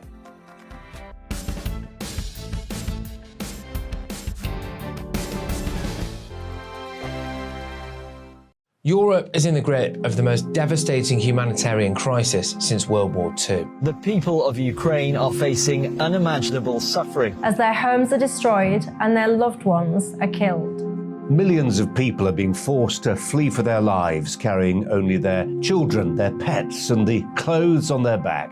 The pain, loss, and destruction grows by the day. The people of Ukraine urgently need our help. Already a vast humanitarian operation is underway. Britain's Disasters Emergency Committee, or DEC, brings together 15 leading aid charities to respond to overseas disasters quickly and efficiently. These charities include the British Red Cross, CARE, Oxfam, Save the Children, and World Vision.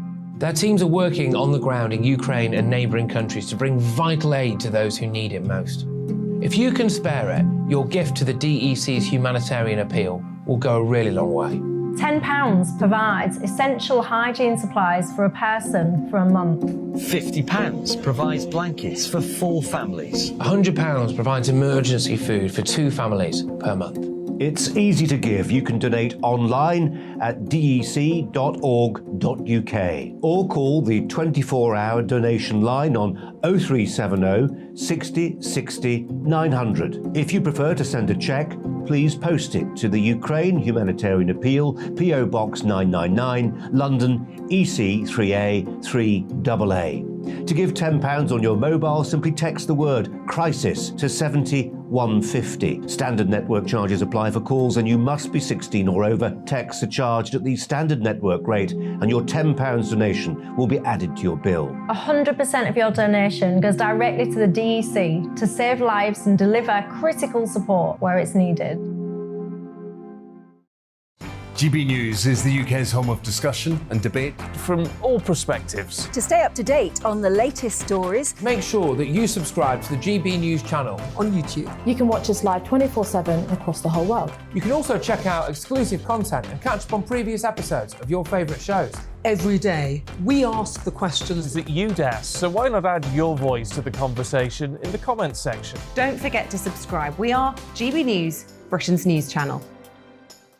Hello, I'm Michelle Dewberry, and you can join me every weekday 6 till 7 on Jubes & Kerr. Me and my panel will get stuck right into the day's events, and I can tell you, in fact, I can warn you, expect some robust debates, some strong opinions and perspectives from both sides of the fence. It's about you at home as well. I love to read out all of your comments, or at least as many as I can. So join me, Michelle Dewberry, Monday to Friday, 6 till 7 on Jubes & Kerr.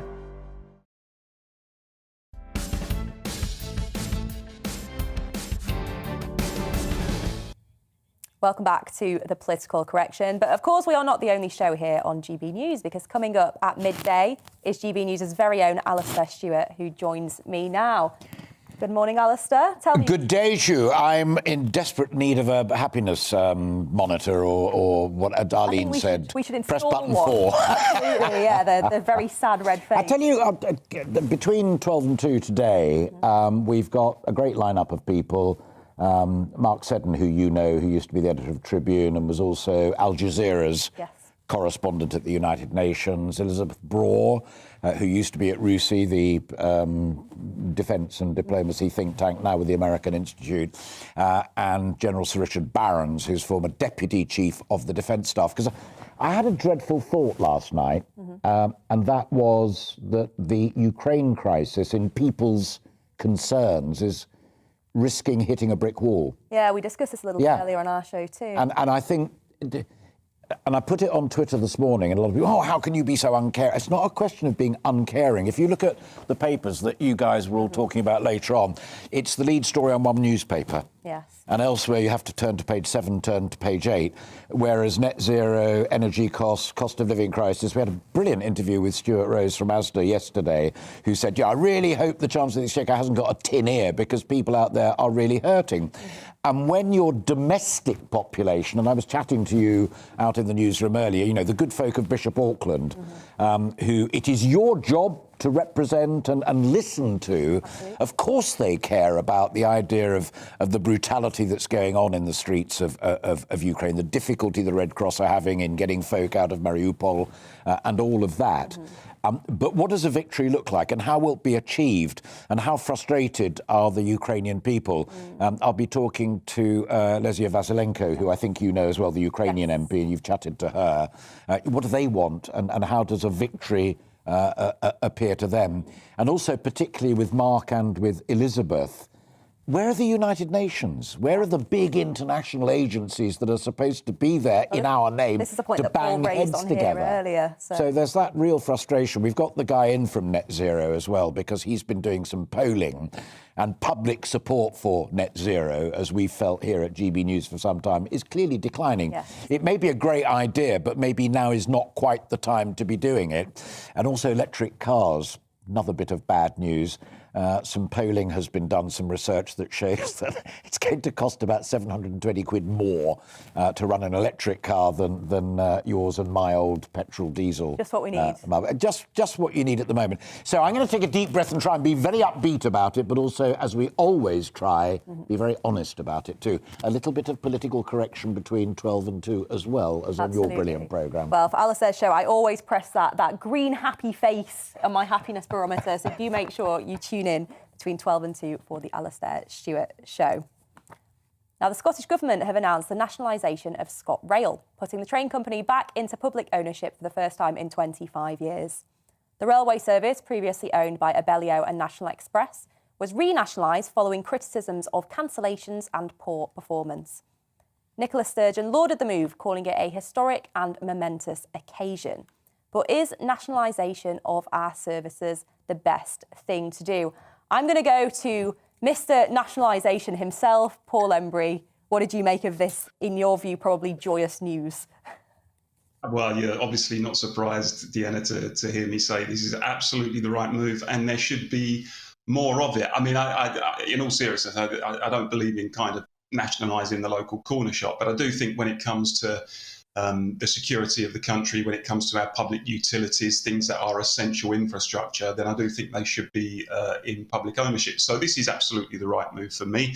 I think that privatisation of the railways has been an unmitigated disaster. It has given us an unreliable dirty, fragmented, expensive system. We're paying something like 200% more in subsidies now than we were at the time of privatisation. Fares have gone up by something like 20% in real terms in the years since privatisation. So for me, it's a no-brainer. We should take our entire railway system back into public ownership and make it much more integrated and cheaper and more reliable than it is at the moment. And being outside of the European Union, of course, gives us the ability to do that, because I think it was clear that whilst we were in the European Union, we could not have done it. So we've got the opportunity to do it. We should get on and do it. And I understand, Yenna, even some people in the Conservative Party at high levels might even be sympathetic to the idea. So that really tells you something, doesn't it? I know you can hear the neoliberals shaking at the thought of it, but you know, even my view, I tend towards kind of privatisation generally, but when it comes to major services like the railways, I'm much more relaxed. I mean, my view is I don't really care who owns it, as long as it's delivered well at reasonable cost to people actually using the service, and it's efficient and they turn up on time. Arlene, I saw you nodding there. Would you share that sentiment?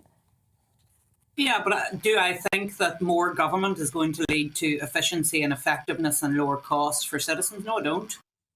Because nationalisation should always be a last resort. And I think the very thought that Nicola Sturgeon and the SNP are going to run ScotRail, and I do understand that ScotRail has had difficulties. I'm not saying it has been a fantastic service, not at all.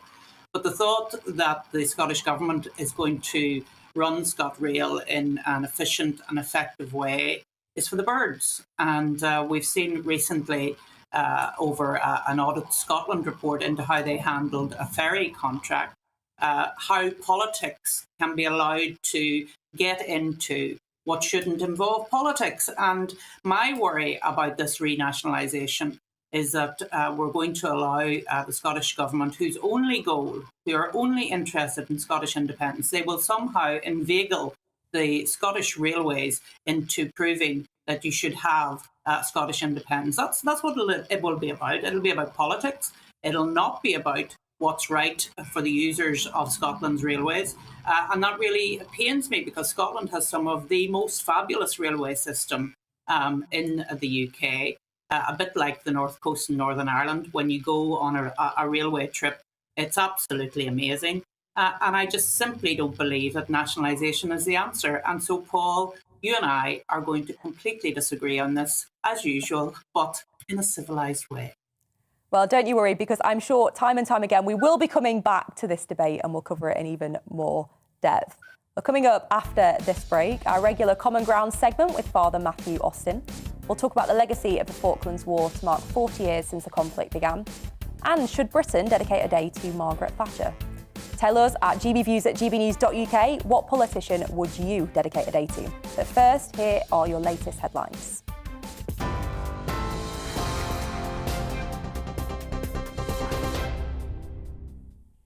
It's 11:31. I'm Olivia Guthrie in the GB newsroom. The Foreign Secretary says Russia's indiscriminate attacks on civilians in Ukraine must be investigated as war crimes. Liz Truss says there's increasing evidence of what she called appalling acts by retreating Russian forces in towns like Irpin and Bucha. Ms Truss insists the UK will not rest until those responsible for atrocities face justice in the International Criminal Court. Ukraine's President Volodymyr Zelensky says he's strengthening their defences in the east of the country. Overnight, plumes of smoke were seen over the southern city of Odessa after Russia claimed strikes destroyed an oil refinery and 3 fuel storages there. The Kremlin's chief negotiator says peace talks with Ukraine aren't ready for top-level involvement yet, as they resume tomorrow. Meanwhile, Boris Johnson's held discussions with President Zelensky overnight, congratulating Ukraine's military pushback of Russia's advance. Downing Street says the Prime Minister also repeated his assurances the UK will step up its support. President Zelensky says he'll welcome Britain's help in diplomatic efforts to end the war. The Business Secretary says there could be a significant expansion in the UK's nuclear power capacity. In an interview with the Sunday Telegraph, Kwasi Kwarteng suggested there could be 6 or 7 new large-scale nuclear power stations in operation by 2050. TV, online and DAB Plus radio. This is GB News. After this short break, it'll be back to the political construction.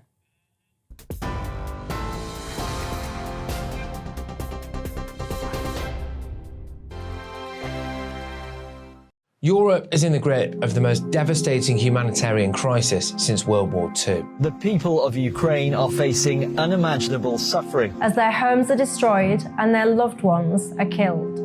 Millions of people are being forced to flee for their lives, carrying only their children, their pets, and the clothes on their back. The pain, loss and destruction grows by the day. The people of Ukraine urgently need our help. Already a vast humanitarian operation is underway. Britain's Disasters Emergency Committee, or DEC, brings together 15 leading aid charities to respond to overseas disasters quickly and efficiently. These charities include the British Red Cross, CARE, Oxfam, Save the Children and World Vision. Their teams are working on the ground in Ukraine and neighbouring countries to bring vital aid to those who need it most.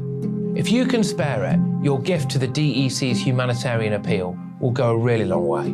£10 provides essential hygiene supplies for a person for a month. £50 provides blankets for 4 families. £100 provides emergency food for 2 families per month. It's easy to give. You can donate online at dec.org.uk or call the 24-hour donation line on 0370 60 60 900. If you prefer to send a cheque, please post it to the Ukraine Humanitarian Appeal, PO Box 999, London, EC 3A 3AA. To give £10 on your mobile, simply text the word crisis to 70150. Standard network charges apply for calls and you must be 16 or over. Texts are charged at the standard network rate and your £10 donation will be added to your bill. 100% of your donation goes directly to the DEC to save lives and deliver critical support where it's needed.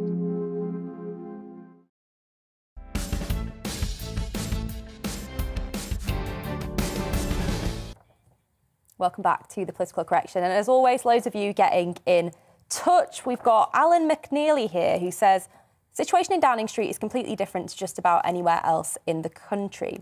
A large group of people working at the heart of government, long hours in a pressurised environment. All could have been classes in an extended bubble. So personally, I could not care less about the Labour and media frenzy. My sister died during this period, not of COVID-19, which I believe she caught in hospital, but with COVID. None of the family were able to attend her funeral, but I do not blame the government as they were trying to deal with an unknown virus. Scientists carry more responsibility than the government, who as mere mortals did their best to cope with what was an unknown virus. That was Ian there. And then on cost of living, we've got Colin Wilson, who says, I can't help thinking that the current cost of living crisis, green energy, post-COVID-19 monetary arrangements and digital currency to come is all part of the great levelling up agenda, or should I say dumbing down. It's clear the rich will get richer and the poor poorer. I'm not a socialist at all, but some things will never change. Well, keep your views coming in. Arlene, do you have some there as well?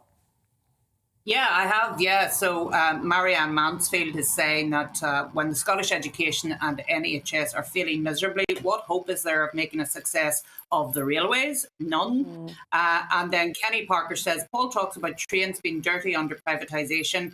He did not see the railway when it was under nationalisation in the 60s, when trains were absolutely filthy and, of course, late. Strikes were the normal thing then, but now train drivers get huge salaries just for pushing a couple of buttons. There we go. There we go. Well, keep your views coming in as always, because we are here. We want to hear from you. Now, Sunday is a special day for Christians, but we here acknowledge that faith comes in all shapes and sizes. So each week on The Political Correction, we aim to talk to someone at the heart of his or her community to talk about what brings us together. In other words, our common ground. This week, our very own Arlene Foster spoke to Father Matthew Austin, a priest in the Church of England. In a moment, he'll give us his view on the Queen being escorted by Prince Andrew to the Prince Philip Memorial Service. You may be surprised by his response, but first, Father Austin began by reflecting on the 2 years since the first lockdown. Well, we're just waiting on the right button to press to get to our video.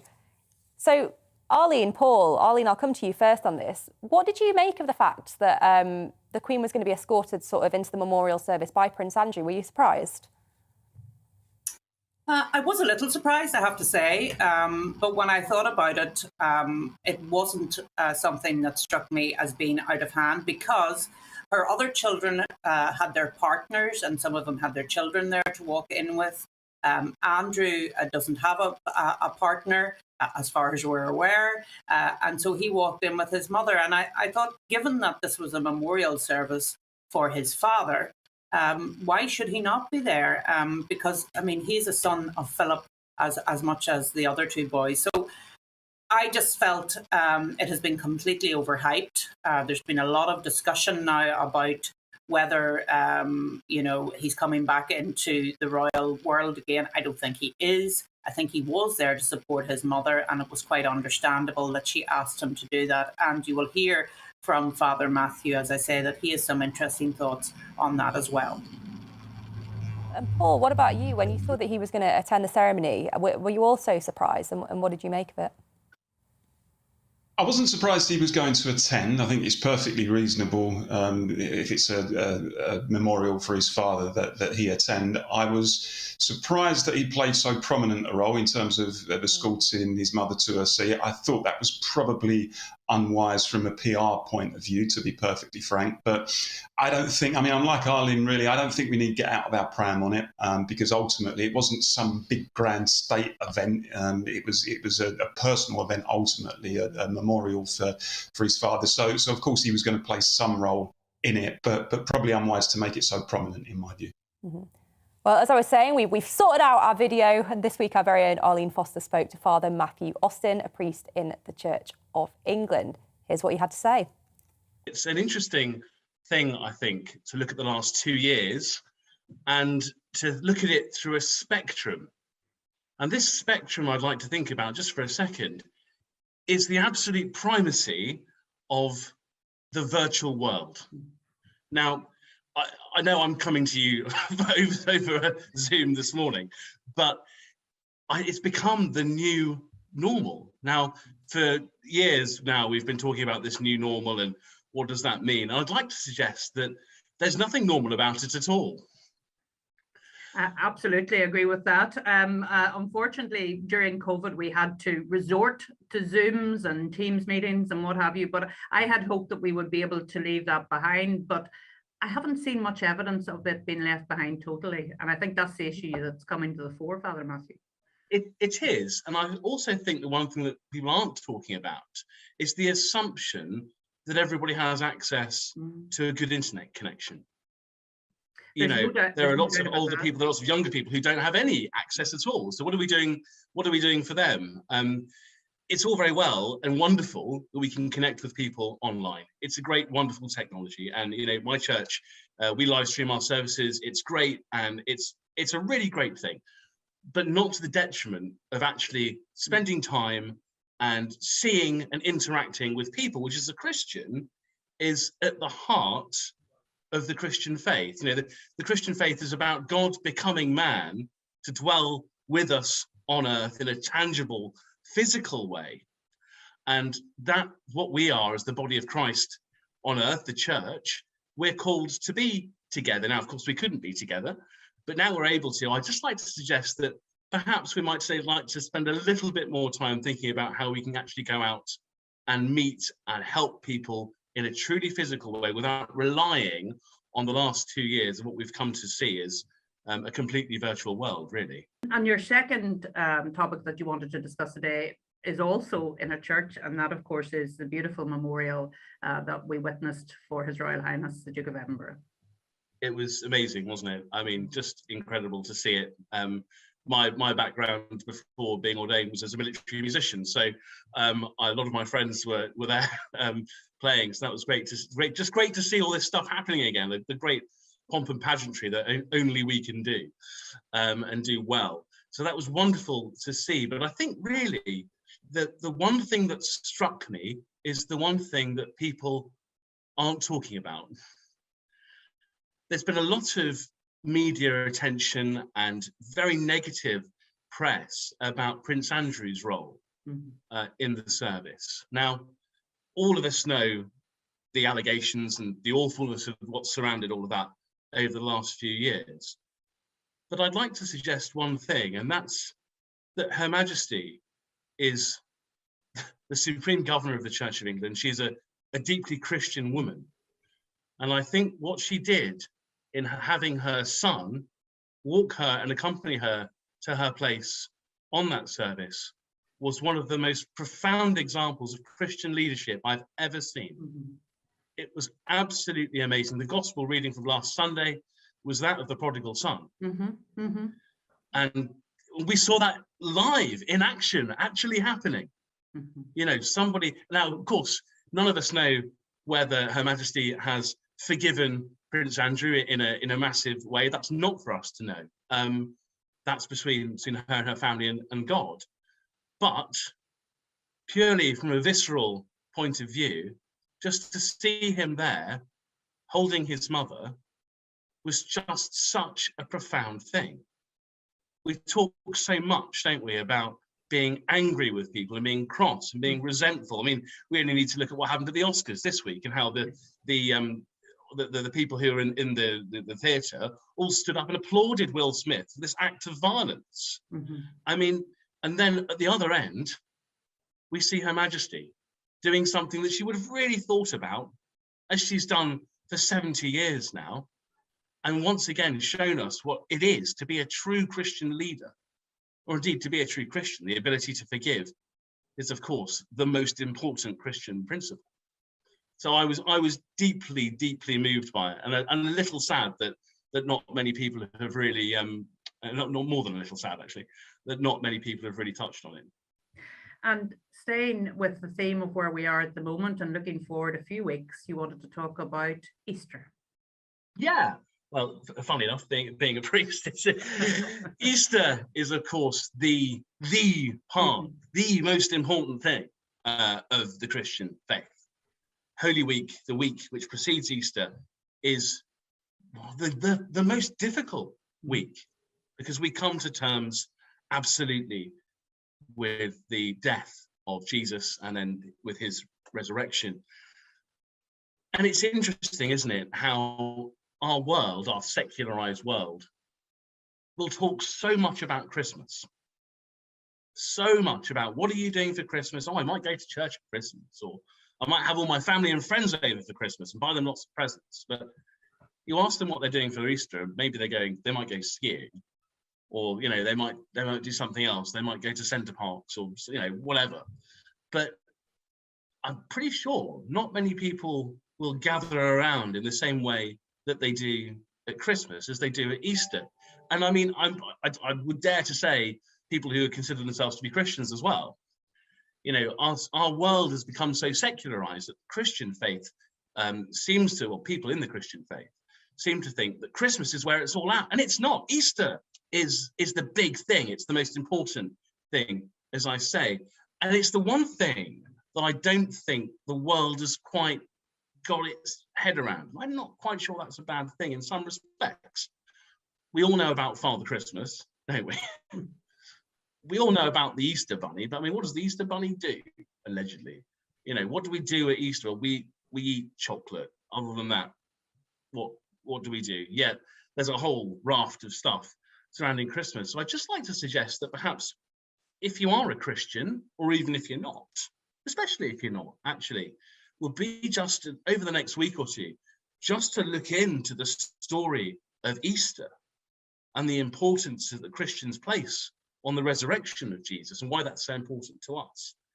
And then perhaps we might see a tiny shift in how people tend to think about Easter, because, as I keep saying, it is just the most important time of the year for people, and we need to make sure that people know that, and they're able and should be thinking about gathering together and doing things with their families. All these things that we couldn't do, that we started off talking about. This is the time to really, really celebrate if you're a Christian at Easter, because you go through the heart of pain of Good Friday, of the cross, and you have this wonderful being the correct word, roller coaster of emotion that Holy Week gives. And then, of course, you have the empty tomb at Easter. Well, there we heard from Father Matthew Austin, and we thank him for his time and sharing his thoughts on the political correction. Now, this weekend marks 40 years since the Falkland Islands were invaded by Argentina. They invaded on the 2nd of April 1982, prompting the UK to send a military task force to recover the islands. Argentine forces surrendered on June the 14th, by which point 255 British and 649 Argentine personnel had been killed, as well as 3 Falkland Islanders. Before we share our own thoughts, we're pleased to be joined by Patrick Benham-Crosswell, who's a former army officer and military expert. So, Patrick, I guess just give us your reflections on the Falklands conflict, because when we chatted before, you said that you actually joined the military not long before then. Indeed. Well, I think, it was a war that surprised everyone when it kicked off, and then the remarkably quick response from both Admiral Leach and Margaret Thatcher to decide to do something about it, I think also shook people up a little bit. As I recall, a lot of us thought that there would be some negotiated solution and then, OK, they'll surrender when we get on the ground. But it turned out that it was a good old-fashioned war done in the old-fashioned way, and we won it. Things went right, things went wrong. We learned a lot of lessons. And I think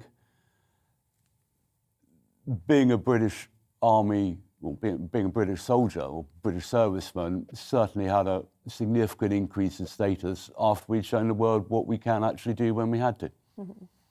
And this is a conflict that went on for 74 days, but there was a lot of pressure, wasn't there, to actually get it completed as quickly as possible? Well, because of the seasons, it was generally, and almost certainly correctly, thought that we had to get this done before the Southern Hemisphere winter set in. I mean, the Falkland Islands are not a sunspot at the best of times. And therefore, yes, it had to get done. So when things went wrong, like the sinking of the Atlantic conveyor, which lost all bar one Chinook or whatever, there wasn't time to get more Chinooks. It's a case of go with what you've got. Which is in many ways the military way. You know, you get given a deadline, you get given a task, get on with it and do it as best you can. I don't think many people going down there were expecting to have to march across the island. So. Mm-hmm. And so we're 40 years on. What would you say is the legacy of the war today? The military legacy is that the British Army, well, British Armed Forces learned what it was like to fight. I mean, they've had plenty of practice, sadly, since the end of the Cold War. But it certainly focused the way the Army works on the essentials. For the Navy, there are a lot of shortcomings found in the defence of ships, and further systems were introduced. I think the politicians, they got an example of, well, this is what political leadership in warfare looks like, and there are no easy answers, and the buck stops with you. And of course, there are still people who have trauma that is being dealt with. Mm. So very much an ongoing legacy, even 40 years later. Paul, I want to come to you. What did you kind of make of this when this was unfolding? Because you must have been a nipper at the time. I was 7 years old, but I do remember it quite well. I remember being quite scared by the news that Britain was at war. I had no idea at that age where the Falklands were. I don't think most people in Britain had much idea at that time where the Falklands were. I remember the old BBC reports, Brian Hanrahan, the BBC reporter who was embedded in the Falklands and famously, as he used to say, counting out the RAF jets and then counting them back in again every time they went off to fight. So I've got quite vivid memories of that. And I later served in the fire service with a number of people who were servicemen in the Falklands and later joined the fire service, which is quite a common thing. And I remember them recounting some of their memories to me. But an incredible kind of military and logistical achievement to go that far and to reclaim the islands. There's no question about that. And Arlene, what were your reflections at the time as you saw this unfold?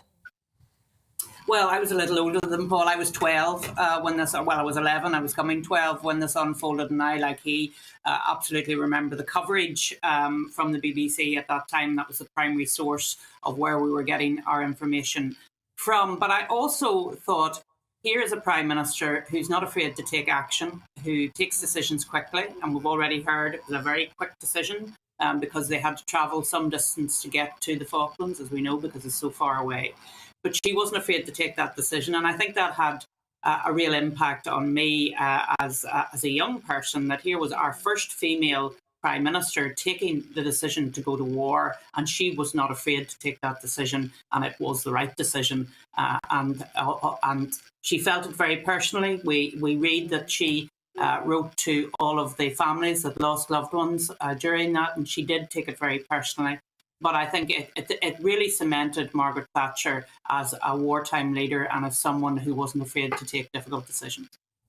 Well, let's stick on Margaret Thatcher, because this week a government minister sparked speculation over whether Britain will get a Margaret Thatcher Day.